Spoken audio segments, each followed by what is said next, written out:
Ya veis, sigo por Mariupol, República Popular de Donetsk, y lo que tengo detrás de mí es quizás una de las construcciones más emblemáticas de la ciudad, el Teatro de Mariupol. Estuve aquí en abril y también en julio. Hoy la imagen, que como he podido constatar está cambiando en toda la ciudad, también es diferente aquí. El Teatro de Mariupol, dentro del cual pude estar 2 veces en 2 épocas completamente diferentes, hoy ya no tiene ningún tipo de acceso peatonal hacia su interior porque está preparándose para su pronta reconstrucción. Definitivamente hoy en Mariupol sencillamente no podría estar más feliz. Mirad, esto es el Teatro de Mariupol. Ahora mismo, justo allí, están poniendo las típicas tapas o como se llamen para ya empezar el proceso de la reconstrucción. Allí ya hay maquinaria, pero esto, otro, a mí me ha dejado absolutamente alucinada. Mirad. Aquí, en abril, cuando estuve grabando todo esto, solo había ruina, miseria y desolación. Hoy hay un parquecito, hay como una especie de pequeños jardincitos. Aquí intuyo que habrá flores. Todo esto, voy a poneros las imágenes, ha cambiado una absoluta barbaridad en una cantidad de, vamos, es que en una cantidad de tiempo absolutamente ridícula. Mirad, aquí ya todo esto lógicamente no estaba. La gente ya está trabajando aquí, reconstruyendo las calles. Los niños están jugando, que es la imagen de, no sé, que más ganas tenía de ver de Mariupol. Y aquí está. Esto en abril me parecía absolutamente increíble que pudiera pasar en algún momento. Y ahora, ya veis, las sonrisas, sobre todo las risas infantiles, vuelven a alegrar esta ciudad. Creo que en condiciones normales estaría de los nervios con los niños gritando, pero en Mariupol eso me hace muy feliz. Привет! Можно вас, пожалуйста, спросить, с какого вот момента это все так убрали и сделали, площадку поставили? Но это же как-то вот недавно построили, я так понимаю? Это было неожиданно. В августе? Конец лета, да. Подождите, фонтан тоже построили? Ну да, там раньше был другой. А, то есть вообще все, вот все то, что площадка, площадка была раньше тоже другая. Вообще, на самом-то деле, много чего строится. А вы вообще как, все это время здесь пробыли? Да. И как оно?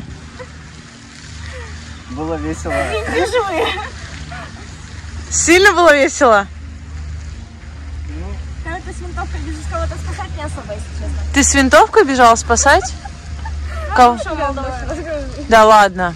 Расскажешь? Можно, не надо. Ну, типа, я же как без подробностей. Это был трэш-контент. Ну, получается, на Приморском районе, там, где Ключевский спорткомплекс, мы там, получается, нашли винтовку охотничью. И получалось так, что мы сели в ресторане, там, где мама работала. Ну и, получается, там какие-то 3 наркомана, еще и азовцы были, там вообще жуть такая была. Слушайте, а азовцы правда про них говорят, что они зверствуют? Ну, да. Или зверствовали? Да, оно так и есть. В смысле? Ну, в лицо пистолетом тыкали. Было дело. Да ладно. Да. Вот здесь, в боевые И действия? под наркотиками они, под бухлом, под чем они только не были. То есть они правда вот такие страшные, Да. как говорят? Но не все. Есть единицы, крайне мало, малый процент, которые реально, ну, как люди себя ведут. А есть те, которым вообще все равно абсолютно. А это когда было? Вот уже в боевые действия или еще до этого? Конечно, в боевые действия. С чем вы это связываете? Почему они так себя вели? Да мы откуда знаем. Ну, Они, без понятия. Они фашисты. то есть, ну, типа, это правда? Ну, кто-то себе свастику набивает из азовцев. Часто. Скандинавские всякие татуировки вместе со свастикой, это все набивают. Ну, то есть вы это видели прям? Да. А пистолетом они почему в тебя тыкали? Решили припугнуть. А Типа, за что? в Ключевском спорткомплексе, получается, когда молодежь уехала после пару попаданий, забрали детей и уехали. Вот. Остались как бы двое стариков. Ну и как бы мы пришли с бывшим молодым человеком, мы их проведывали, кормили, ну как бы пожилые люди там совсем, как бы одной бабушке там под 90 с лишним, и ее сын 60 с лишним ему лет. И как бы он инсультник. Мы приходили, помогали им, подкармливали, а мы недалеко на холме там в ресторане были, там где моя мама работала. Мы приходили им, помогали, понятное дело. А как по-другому. Ну и мы к ним пришли очередной раз, и тут нас просто вылавливают, проверка документов, проверка, что в сумках, полностью как бы, ну, конечно, не раздевали ничего такого, но просто спросили, кто, что, откуда и почему, и вообще зачем мы сюда пришли. Полный допрос был, кого видели, кого не видели. Вот так. Ну и потом просто отпустили, а перед тем, как отпустили, решили нас припугнуть. Ну, реально относились, типа, к вам как? Ну, вообще, смех. А как вот сейчас вы проживаете эту ситуацию? Вы как к России относитесь? Ну, нормально. Пришли уже хорошо, я вообще с Донецка. Да! Я коренная дончанка. И ты как прожила с 2014-го? Жила там? В 2014 году родители вывозили под бомбежку, поэтому мы сюда переехали. И здесь тоже бомбежка. Ну, а здесь просто уже решили отсидеть до конца. Типа, не настигло тогда, настигнет сейчас, поэтому бежать особо не было смысла. А у вас разбомбили дом? Нет? Остался? Да. Кому-то повезло, кому-то нет. У кого-то район весь выгорел. У кого-то просто дом в ноль. А у вас? Слава Богу, повезло. Тоже повезло? Да. Вы как бы нормально относитесь к тому, что здесь Россия осталась? Замечательно. Правда? Да. Ну, будем надеяться, что тогда отстроят. Отстроят, естественно. Os lo decía antes y ahora se vuelve a repetir. Estos chiquillos que están ahora detrás de mí, cuando les he estado preguntando por pues, cómo viven la situación actual, algunos se mostraron como con un cierto miedo, ¿no? Yo pensaba que igual se debía a que, bueno, pues no apoyaban demasiado la entrada de Rusia y sin embargo después, si os fijáis en la entrevista, una de ellas, que es precisamente la que más como tímida se mostraba, es de Donetsk, ha vivido su familia, ha tenido que huir de allí bajo los bombardeos, ha contado lo que le ha pasado con el batallón Azov, o sea, no hablan a veces porque tienen miedo a que pueda haber represalias, porque esta presión y estas amenazas las han vivido en carne propia aquí en Mariupol mientras todavía había combates y claro, pues ahora todavía no se han acostumbrado a que la situación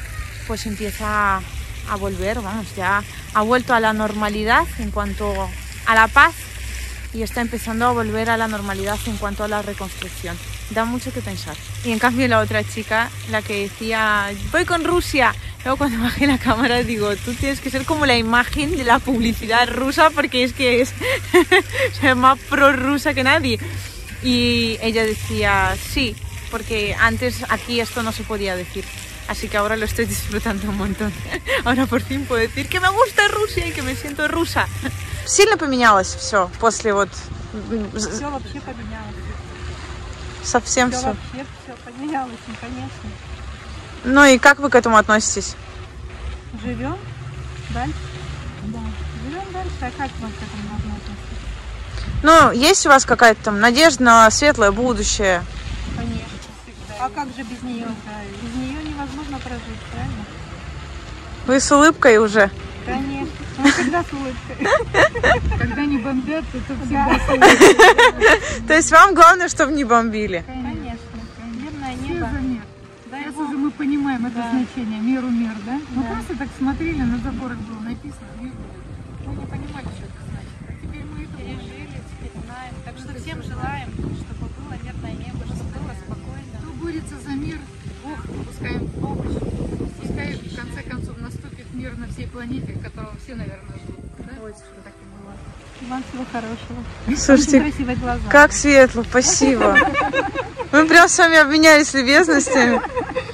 Это старое, но вот это новое, да? Да, это старое, это новое. А вообще вот площадку, все это... Со старого делаем новое.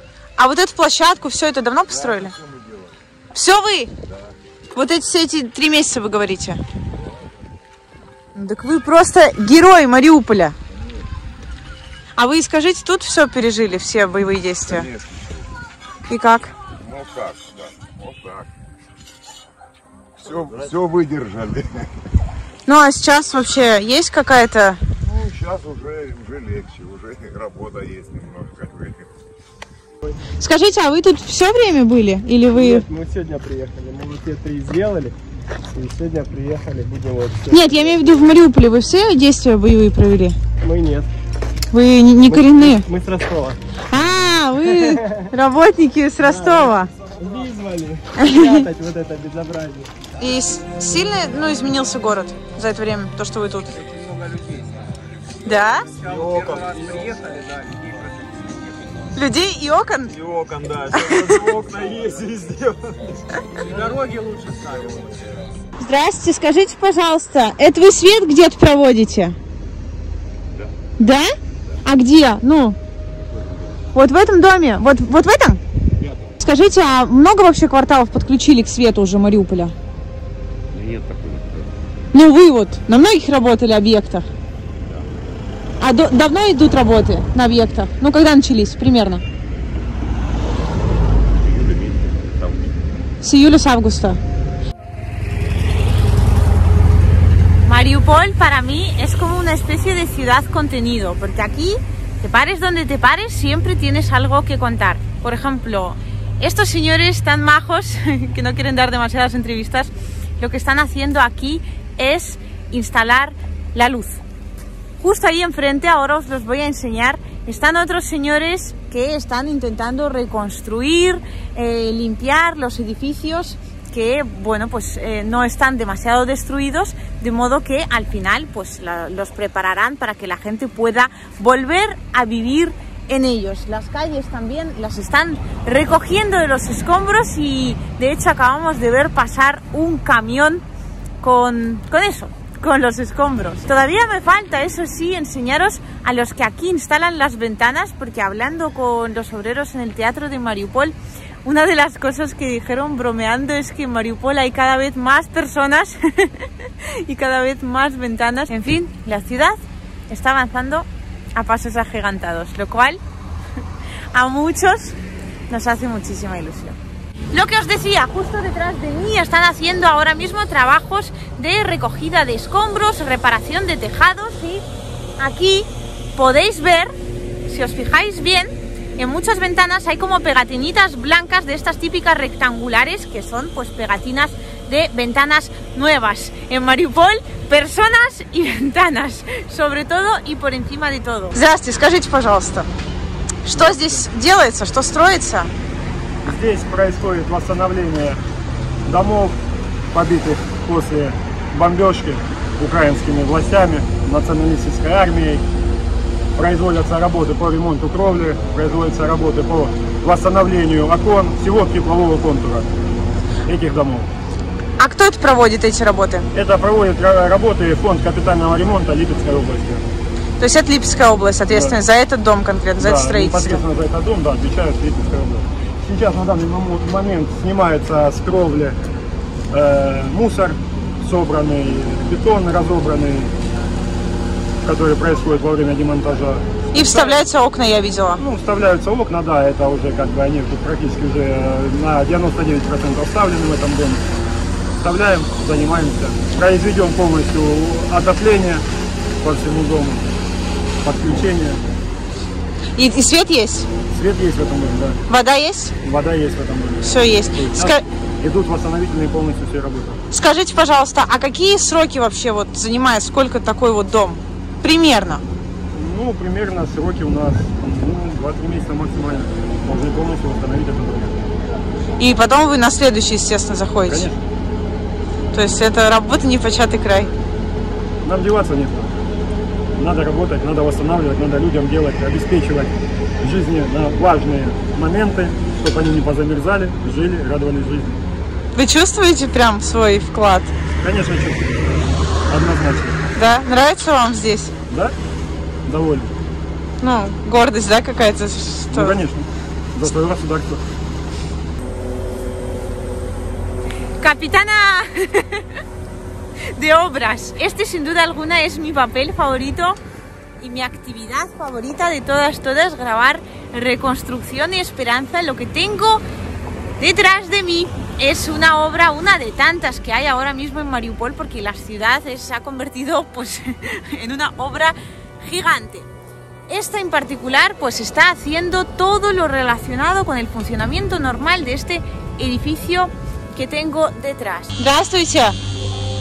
А вы местная жительница? Скажите, пожалуйста, как вы тут вообще? Все хорошо.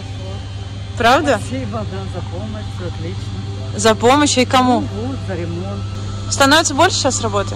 Работа, ну, в основном работа такая, восстановление, стройка. А как вообще, ну вот, за эти месяцы изменилась ситуация? Спокойно, тихо, все восстанавливается. Магазины работают. Надежда есть? Конечно. А что остается? Скажите, а вы как относитесь к тому, что здесь Россия теперь? Хорошо. Да? А на референдум ходили? Да. Голосовали, правда? Скажите, а вас заставляли туда идти? Нет. Все добровольно, никто никого не принуждал. А много у вас вот, ну, в доме людей, вот как вы, за которые, в принципе, хорошо относятся к тому, что здесь Россия? Да все хорошо относятся. Негатива нет. Скажите, пожалуйста, вы, ну, вообще, как вот за эти месяцы многое поменялось здесь? Конечно, много поменялось. И в лучшую сторону. И в лучшую сторону. Здесь приезжали комиссия, министр, кто приезжал, я не в курсе. Отлично. И бригадир хороший, и ребята, которые строители, действительно работают люди. А давно работают тут? Давно, да, уже 3-й месяц. А вы как относитесь к тому, что Россия здесь? Я с poложительной stороны. Я как пенсионер с положительной стороны. Что людям нужно? Мир. Ya tiene calefacción, luz y agua. Ahora están retirando los escombros del tejado y posteriormente van a proceder a reconstruirlo. Han puesto casi todas las ventanas ya. Esto lo hace la región de Lipetsk. Y es que, una curiosidad, el trabajo en Mariupol, todo lo que hay que reconstruir, se suele dividir entre muchas regiones de Rusia, porque es muchísimo lo que hay que abarcar. De modo que las regiones, en este caso la de Lipetsk, también está la de San Petersburgo, entre otras, son las que se encargan de hacer estas obritas, por así decirlo, más estratégicas. Y luego está el Ministerio de Defensa, que suele encabezar los proyectos más grandes, como por ejemplo los bloques de edificios que grabé, cuya construcción grabé aquí en Mariupol en julio, que ya están completamente construidos y espero poder ir a visitarlos pronto. De modo que pues la organización es esa, el Ministerio de Defensa a la cabeza, que lleva a cabo los proyectos más grandes, como más impresionantes, ¿no? Que más trabajo, planificación y financiación también requieren, y luego las regiones se reparten las cositas más estratégicas, el transporte público de la zona X, los edificios de la zona Y, y así, entre todos, lo que se hace es reconstruir una ciudad que ha sufrido muchísimo en estos últimos meses, pero que me alegra un montón poder decir que por fin está volviendo a la normalidad.